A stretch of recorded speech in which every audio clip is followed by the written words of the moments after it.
Hey, it's Jordan with TYT Network. I have a real interesting interview as my two guests travel from New York to Orlando on the Amtrak or some kind of train.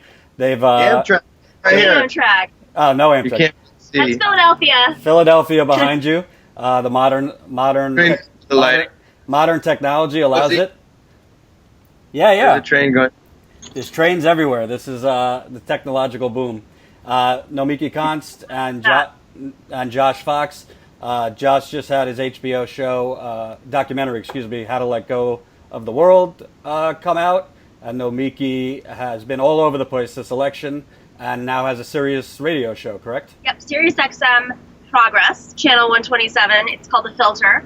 Awesome. And we're going to do some special live convention coverage Great. both the art and the And Nomiki's been one of the few Bernie Sanders supporters that they allow on TV that I actually think tells the case in the way it should be told, excluding my boss Cenk.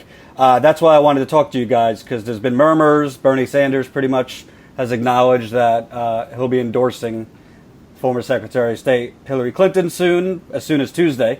I could speak to volunteers and people like that, but you both have been on the forefront, the surrogates. Josh has spoken for Bernie. You've been out on TV.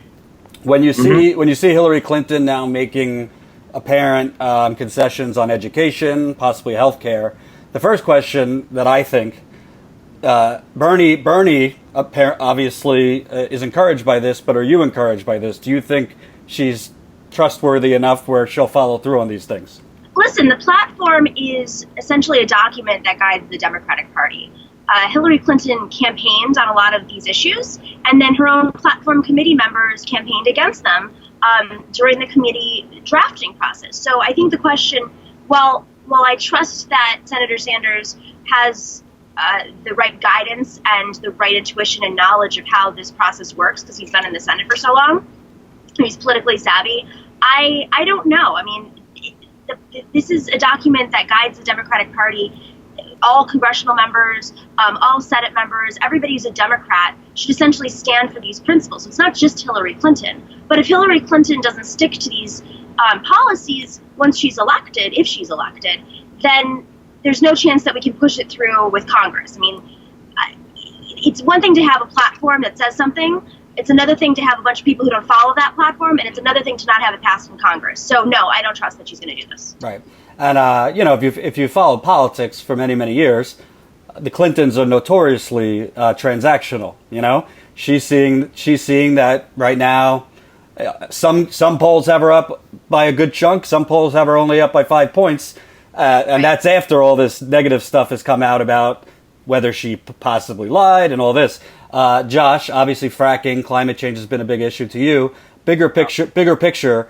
I mean, obviously none of us have a crystal ball, but in the past, Hillary Clinton has spoken like the pragmatist in chief.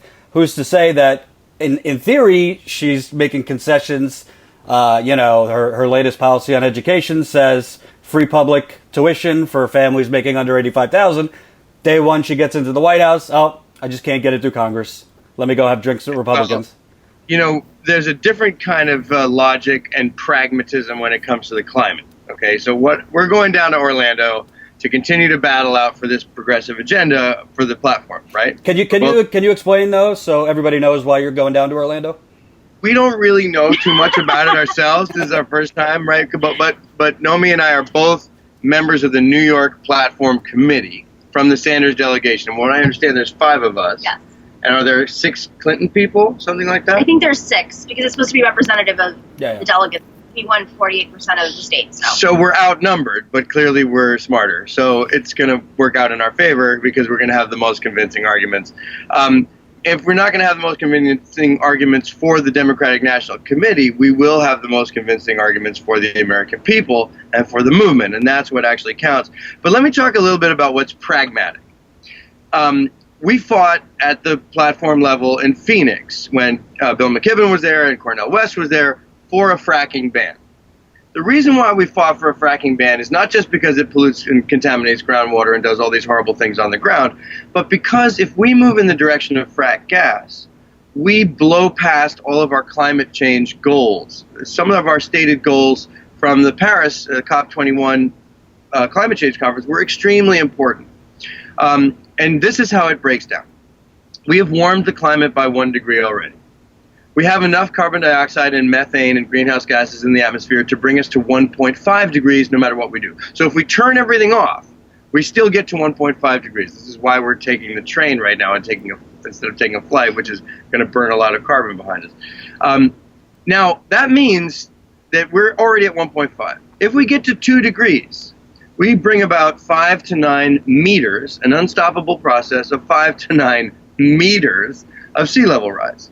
That means say goodbye to New York, Philadelphia, Washington, D.C., Miami. I mean, pretty much all you'll have left of Florida is Orlando.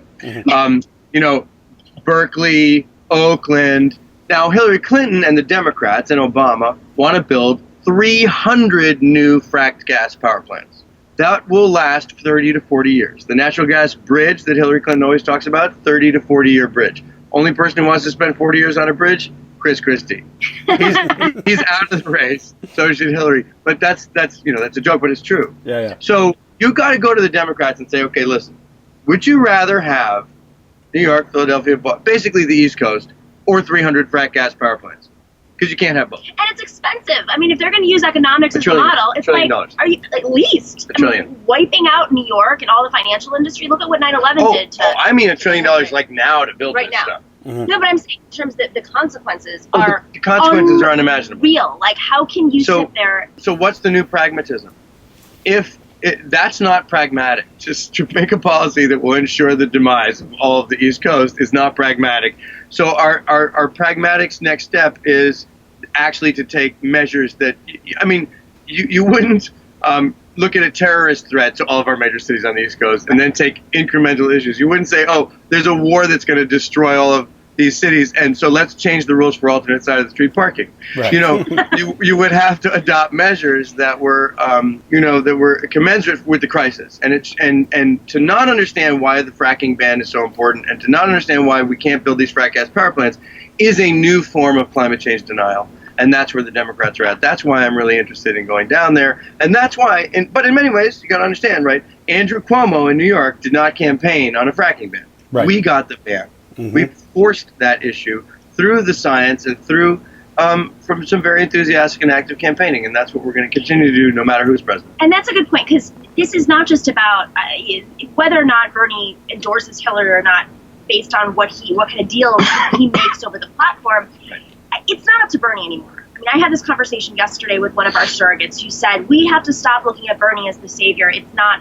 That's what he's been saying all along. But really, this is when we as a movement have to amp up, get organized, and put pressure, because the Democratic Party they're looking at this campaign like it's a deal. Like, we'll keep him in the Senate in a senior position, and we'll appease you guys by putting this on the platform, which means nothing. But we're not going to change our rules, because that's what's important. The real fight is the rules committee fight, and that's where you'll see the changes in the way that the Democratic Party functions, whether they allow lobbyists in the party again, how they decide how to pick candidates. Right now, they choose candidates based on how much they fundraise, not based on their ideas, not based on their constituencies and their grassroots support. It's based on whether or not they can raise money so that the Democrats don't have to deplete their fund, because it's a game to them. They want to be in a race with the Republicans, but they're not winning. Right now, this platform is being labeled as progressive.